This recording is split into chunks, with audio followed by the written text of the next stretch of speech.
Thanks for listening to Adulting is Easy podcast, where we make adulting easier by making money easier. This is your host, Lauren. And I'm joined today by Devine Bethia, a systems engineer living in Arizona. He decided to get his life together about 2 years ago at the age of 30. That means paying off debt and getting in control of his spending. So far, Devine has paid off $40,000 of debt, and he's set to pay off another $40,000 of debt this year. He writes about finance, fitness, and fatherhood because he wants to show how millennial dads can invest in themselves and their families. Thanks for joining me, Devine. Hey, happy to be here. That was good. Yeah, I can tell you've been doing this 100 plus episodes. I see it. Thank you for saying Yeah, you that. got the whole podcast voice down and everything. But anyway, Just it's great. keep the compliments coming. I will take them Hey, all. let me stop. Hold on. I don't want no problems. All right. Our goal for today is to make adulting easier for listeners by discussing a personal finance topic, since managing money is a big part of adulting. So today, Devine, we're going to talk about paying off debt. Yes. I got to ask, though, why did you decide to get your life together? What happened? Really more like I got tired of what the day Ramsey, tired of being tired, really. And I decided that I always had in my head that I wanted to be done working by 45, like at the latest 50.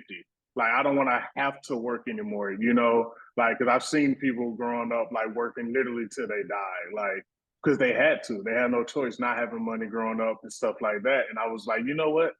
I don't want to work forever. And I want to be able to enjoy my kids and enjoy my wife at a relatively, young age. So I don't want to be like 65, 70 now trying to enjoy time with my kids and grandkids and my wife. I'm like, I feel like 45, 50 is good. So I'm still not young, but I'm not older. I can still move around, hopefully, and whatnot. And then, like in 65, who's to tell I'm even going to make it to 65? And what my body's gonna look like or how it's gonna break down or whatever. So I was like, you know what, let's do it now. Give myself 15 years and just hit it hard.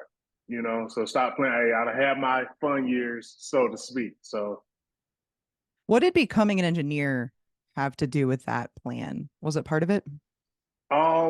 Yes, at an early age, for a quick, I'm adopted. So my mom or whatnot, she only did like maybe semester of school. So she knew education was important or whatnot. And me, she was like, you're going to go to college or whatever. I didn't really know. But then my cousin, he went to school for computer science, and I always looked up to him since I was a young age. So I was like, all right, let me do that. Like, I didn't really understand, like, because at first I thought I wanted to be a veterinarian, but then, like, of course, he was like, I don't think veterinarians make money, or he was like, something of the sort. He was like, just go towards computers, because he knew, like, I broke apart the computers, put computers back together. Like, that's around the time, like, high school, like the iPhone was coming out like 08, 09, whatever. And I was like, going through trying to understand how the apps work. He was like, yeah, definitely go to school, because I first wanted to do computer engineering, but the school they only had computer science, so I did that way.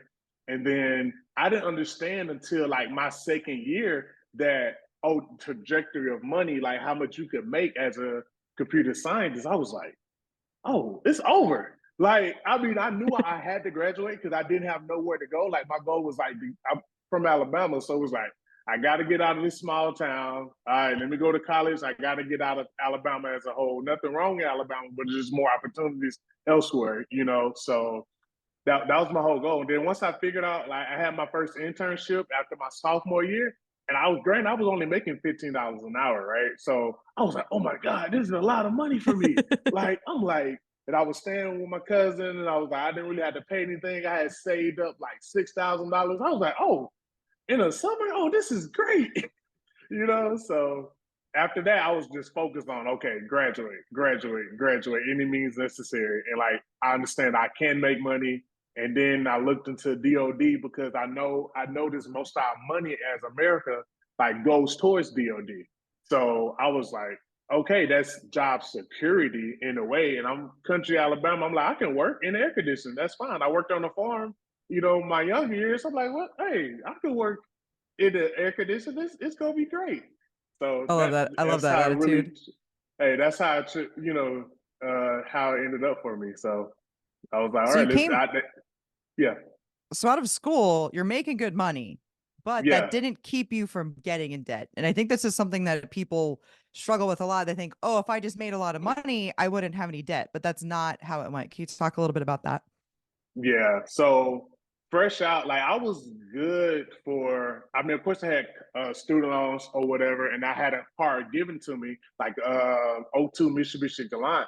But I only had it for two more, maybe a year or two after college. But I needed another car, so of course I got that, and then I got this credit card, and it was like, oh yeah, you got like 15,000. I'm like 15,000.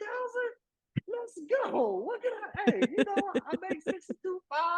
Like, what's up? Like, I can pay this off, whatever. Like, I knew about like my first day of work. Though, let me go back. I knew about investing or whatever, getting the 401k match. So I made sure I went ahead and got that first. So like, I was like, oh, I'm saving up anyway. I don't, I could keep 1,000 of my savings and I'm good. Like, what emergency gonna hit me? Because I didn't have kids at the time, so yeah, I was like, I'll pay it off whenever. Like it wasn't. I think the only difference with me is that I could have been paid this off. It's more like I didn't really care to. You know what I'm saying? It's like I've always saved, I always had money like stashed away. It was just like I didn't want to. And then like when all of this isn't necessarily mine, but I'm married to my wife now, so I'm gonna include ours. Because that's how we do our finances. Like so, and then plus I don't need no smoke on her or whatever. So I'm gonna take the blame for a lot of the debt, even though not all mine. But yeah, I really only had like two credit cards. Like one was like 15K and another was like 7K. Okay, So so you're the two credit cards, the student loans and the car loan. Is that what it looked yeah. like when you were 30 and started trying to get your financial life together? Well, actually, yeah, at 30, yeah, it was the student loans, car loan, and then mostly credit cards. Like it was extra credit cards that my wife had or whatnot. So that was like a majority. And then of course the car loan. And so we had two cars at the time. Well, we still have two cars, but two car loans at the time, credit cards mostly, and like student loans and the mortgage. That's really what it was it. But you are saving for retirement. And I think what you said there is Yep. key. A lot of people think this is, I guess, an opinion. I haven't seen a study on Hmm. this, but this is just a vibe that I get that people think that, okay, if my company matches 4% and I put in 4%, that's like the suggested amount. Like if I'm Yeah. doing that, then I will be able to retire. And that's not really it, right? Like there's a lot Yeah. of things that retirement depends on, but I think a lot of people think, check, I'm done, I'm saving for Yeah. retirement, and that's going to be Yeah. enough. Yeah. Because I was doing like, because I was reading somewhere there's like at least 15% of your income. I was like, okay, fine. That's great. I was like, I'm doing 8%, and then they matched me with 6%. Oh, this is golden. Let's go. Like, Yeah. so I was like, this is great. I can do whatever I want now. Like, like that was I was like, real estate, people do that. Like people, sell, I mean, like, rent out homes. I didn't really understand all that. Like I was like, I know about stocks. Let me just do that. Like index funds. I ain't about to pick nothing. Index funds, that's it. Like, so but yeah, by the time I got 30, I was like, man, like we done racked up a lot. Like, even though because I already had like 20K saved, not including like what's in my retirement, probably right now is like 100 in the retirement. So I'm just like, yeah, I think we need to go ahead and knock this out because like the interest rates or whatever, and then like what really like helped. Okay, well, I'm not gonna go there, but I'm gonna say what really helped though was just changing my mindset. Really, I talk about that a lot. Like cause I was always reading the books. I always been a reader. I'm a nerd, so I'm always reading and always understand. So I understood the concept or whatnot, but literally I just did not want to. Like even my wife was like, "What are you like?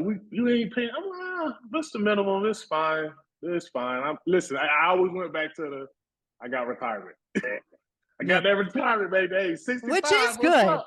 I mean, that's good. I mean, I've done a handful, I don't know how many episodes on debt at this point. And that a lot of people, they don't have that. When they realize that they're in debt, they actually like are in debt and it's like purely negative and there's no positive side to that balance sheet. So I don't want to minimize that. It is Yeah, good that you had that side going on. But I wanted to ask about the interest rates specifically. So what were yeah. the interest rates on your debt? I know it's mostly around like 20%. I know my car. loan was 6% because we got it through Navy Federal because our brother-in-law, whatever. And then the student loans after everything was like 5.2%. The mortgage 3.125%. So that's how much that was. But I know the credit cards, at least my Navy Federal one was 16%. Hers was like 18%, and anywhere between 18 and like 24, 25%. So what I did was I was like, okay, that's eating at Mars, like that's eating away, at our money. Like we need to be able to like at least consolidate it. But I was reading like a lot of times when people consolidate, they end up spending up that money on the credit cards, right? So I was like, all right, cool. What I did was I was like, I'm gonna get a consolidation loan, and I told my wife, look, take my cards. Granted, I know at this point, I know like once I get focused, it's over. Like I'm almost to the point to my detriment. Like we're not eating out. Like we're like we got kids. Like we're never going anywhere. What's a vacation? We're not gonna do it. Like we need to save this money. Granted, by the way, she doesn't have a actual like she has a job like, but it's not a she's an entrepreneur, so she's social media influencer, and then like also she sells t-shirts. So it's like her money is like ebbs and flows, right? So she was really dependent on me to make sure I have the consistent income. So as an interest rate, we got a best egg loan for like personal like 13% for like 40K of it. So for those like 2 years in 2022. So I was like, okay, let me go hard on here through my 20K at it, and then the next 20, I can go ahead and knock that out, within the next year or so or whatever. So that's what basically we boiled it down to. So Yeah. So what could have happened there is you could have taken the personal loan at yeah, 13% and not paid the credit cards off yep, I and read just like that kept so like much. that. That's the problem, right? And some Yeah, people do this with home equity lines of credit too, because or refinancing their home. I mean, for so long, interest rates were so low on that, and then yeah, they're like, okay, no problem. I'm gonna do that, and then I'm gonna pay off my credit cards, and then maybe they do that, but then they run their credit cards up again. So now they have this yep, extra loan on their house, and they have this extra loan on the credit cards. Like that's the point of you have to have the mindset shift. I don't yeah. think you need to eat only rice and beans and never go on vacation No, no, no, necessarily, no, but no. My wife stopped me on that. Like she was like, "No, I had beans rice all my life. I'm not. We're not about to do this." Like so, she was like, "We better." I mean, I always been like a spreadsheet nerd or whatever, so I knew how much we had each.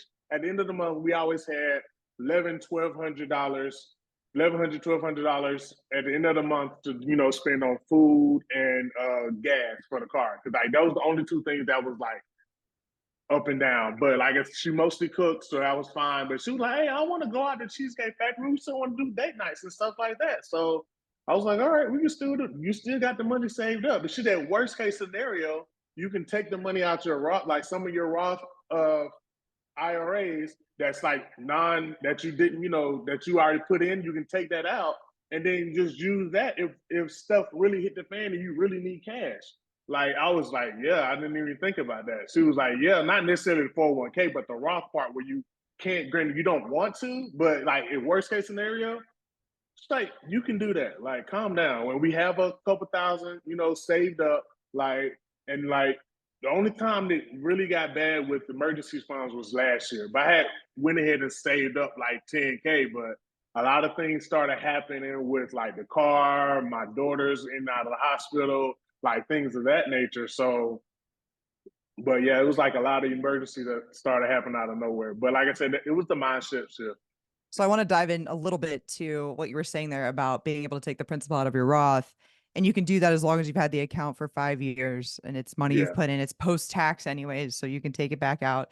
Not an ideal situation, not a good of plan course A not. emergency fund. And this is something that I've been like batting this idea around in my head, like this idea of like the emergency fund to the emergency Yeah, fund, right? Like you could have like your regular emergency fund, but if you have other forms of net worth that you can fall yeah, back on, and this must be what like the truly wealthy do. I can't yeah. imagine they're out there spending millions of dollars a year keeping 3 to 6 months living expenses in cash. Like Yeah, I just think they're probably not doing that, right? Like they know that they have these other forms of net worth that they can fall back on. So I don't think your Roth or even a 401k loan or anything like that should be plan A, but I think it's yeah, okay to recognize what levers you can pull. Also, I think that makes it easier to put the money into the Roth, You're like, Yeah. this isn't Yeah. actually gone forever. If I Yeah. really, really need it, I can get it, right? That's one of the biggest gripes I have whenever I tell my friends or just somebody I'm talking to.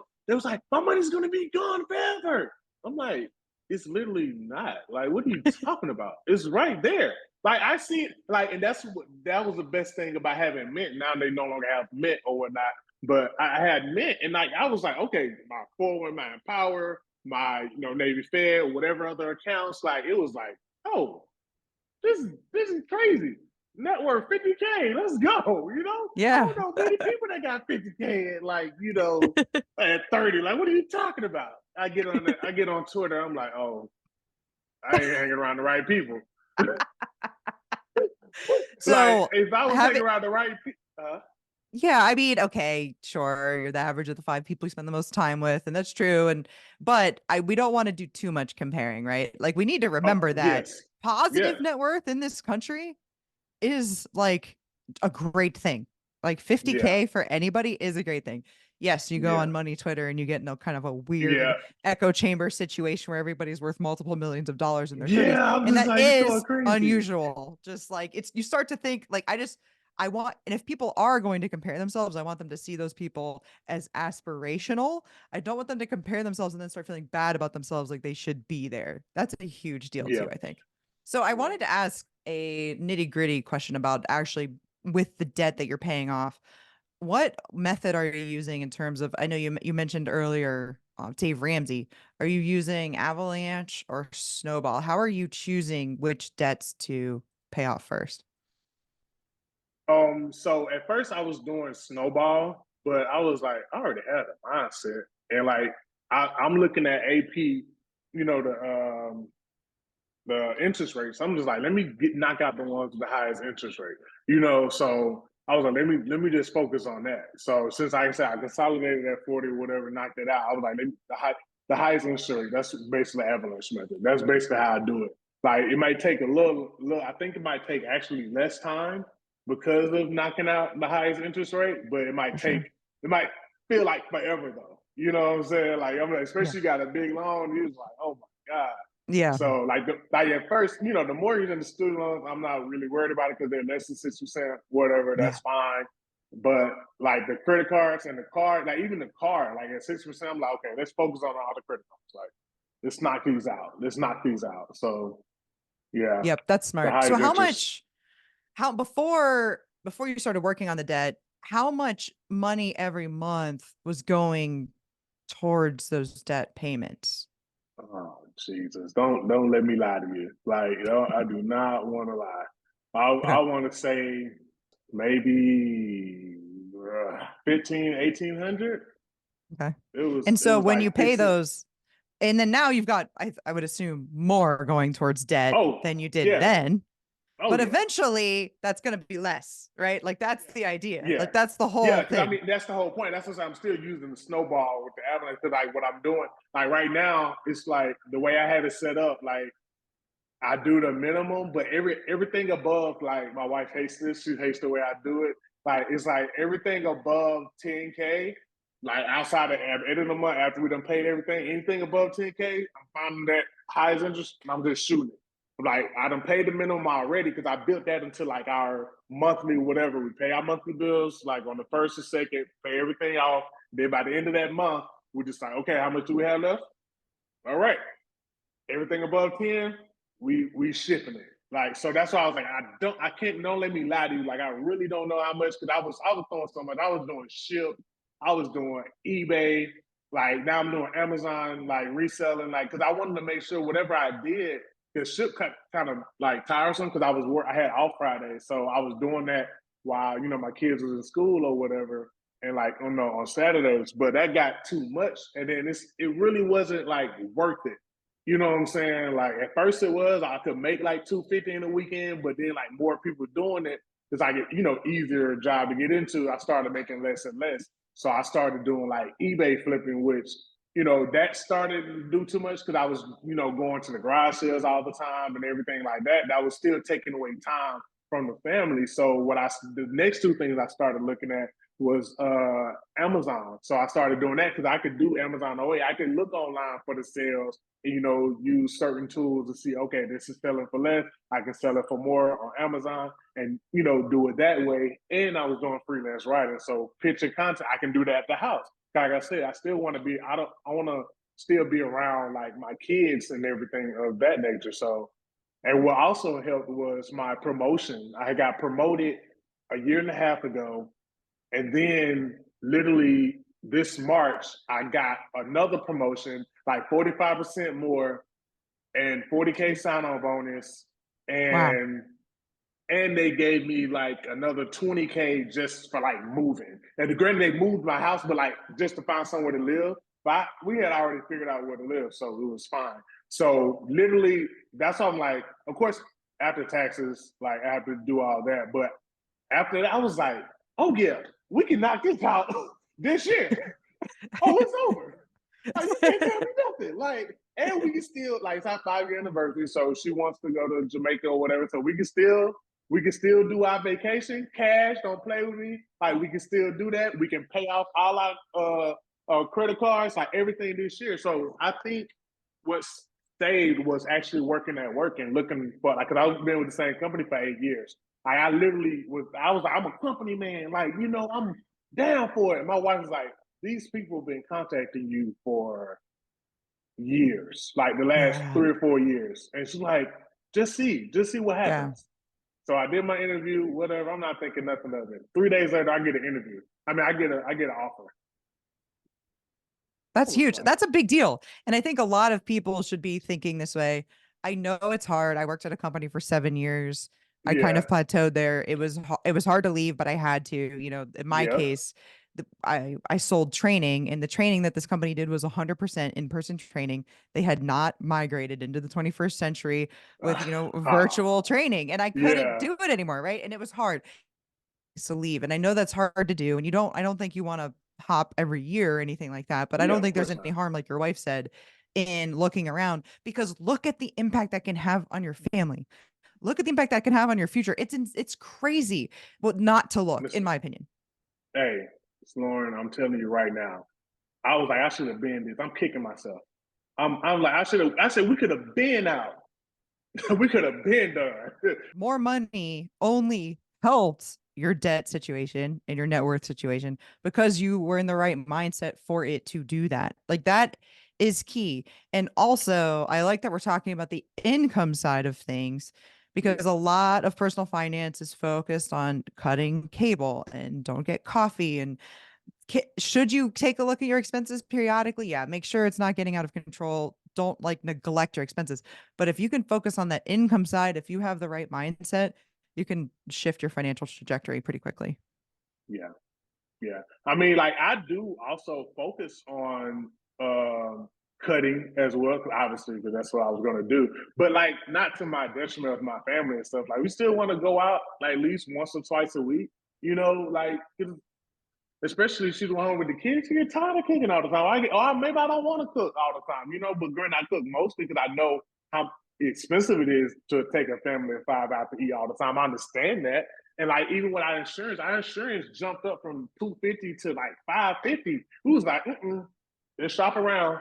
Let's shop around. We found somebody else to get us down to like 230, right? So that like looking at that definitely, helps. You know what I'm saying? So like, cause I negotiate definitely on my Wi-Fi, the bills of that nature if it gets too out of hand. But because I was able to save like $150. That's like an extra almost $2,000 a year. But Yeah. at the same time, like you said, like increase in income is important while not spending to that increased income. Because I think that's what a lot of people do. It's like, oh my God, I got this extra money.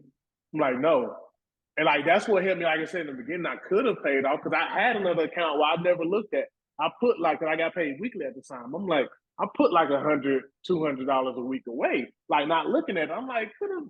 What are you doing? Like could have been. So So I want to look to the future real quick. Once this is paid off, except for I think you're right. I'm not an anti-debt person. Like low yeah, interest debt, I think is okay. I think under six is fine. If you keep your student loans, keep the mortgage, hang on to that. And are you gonna do that and double down on investing? And what does that look like? I mean, for me, for sure, double down, definitely double down on investing. I want to get because with this new company, they only match up to like 3.5%. But I want to at least do the same that I was doing in the other company, put 15% away, like at least 15%, or if I could get really aggressive, 50%, like 40, like go up to 50, 40%, and knock that, and put that into investments that's, index funds specifically, because I know that for sure. And I eventually, want to have. You was talking about the monthly expenses. I want to have at least 3 to 6 months in the account, because mainly because my wife likes to see it. That's her thing. Like she's like, I know it's. I'm like, you have access to those accounts, but when I log into my account, I want to see it. I'm like, all right, we can put it in an account. Granted, like I'm like, okay, make sure we at least put it in the account where we at least earning like 4.5% on. You know what I'm saying? At Yep. least something. Yeah. Like I don't want Yeah. to put like 20, 30,000 in a regular savings account and get like 0.001%. At least do that on the Ally banking or something or whatever, right? So Yeah. I'm like, we can do that. Like that's the first thing after we knock out everything instead of mortgage and student loans, and then we're gonna do that, and then I'm gonna do at least 15% with the company, and then outside of that, I'm looking into like my whole thing is like cash flow, really, like because that's why I'm looking into like boring businesses like laundromats, like storage units, and maybe even real estate, but it because my whole thing is if I can get like cash flow, and then of course building my business and my wife's business, like the freelance writing, because I don't mind working. If I can do it from home, that'd be great, and not as much stress. Like that'd be good, if I can get an extra 5, 10K a month, because like my whole thing is at the end of the day, what you really want, well, not I ain't saying what anybody I really want. By the time I get to 65, is cash flow. Yes, having 2 million is cool, but if I can't get to it, if I can only pull out a certain amount, it's like, you know, I just like cash flow. So whatever I can like, what type of investments we can do. Hopefully, a laundromat or storage units, that'd be nice. Or or building up the freelance. Because even building up the freelance writing business, I don't want to like have to work. Like I mean, I know the storage unit thing and laundromat, you have to work, but I can get an owner operator to help me out in that. Like with freelance writing, they trust you. You pitching them, they trust you to work. So eventually, to invest in other investments, like that's our goal for cash flow for sure. I know a lot of people like net worth, not cash flow. I'm just like, listen here, if I got an extra 6K, 7K, 10K a month, I'm happy. Yeah. Yeah, exactly. I don't really care where that net worth came from. And there's a big Yeah, difference. 5 million net worth getting 7K a month, 1 million net worth getting 7K a month. That's a big difference yeah, yeah. of So time and what yeah, you have to do to build up that initial net worth. That's hey, why I'm in hey, real estate. I mean, we have stocks too. We have index funds and we have stocks, but yeah, yeah. the real estate throws That's off a why lot more money, you know. you say, see, and you know what? I'm actually gonna get a coaching call with you on that. Like once we get to that point, like between you and Tom, like I definitely, I want to definitely at least talk about it. Like I don't want to do the pick your brain for free type thing. I'm definitely gonna pay for the coaching call. So we're gonna go back to that, because I don't believe nothing is for free. You know what I'm saying? Like that's why, like for everybody to know, Miss Lauren, she actually followed me on Twitter, and I was too ecstatic. I didn't know what to do. Like, I was like, no, you following little old me. Like, it meant a lot to me. I never, I follow bigger accounts or whatever, but I never like dive into DMs because I don't really have anything to offer, and two, like I don't want anything. Y'all tweets are enough for me.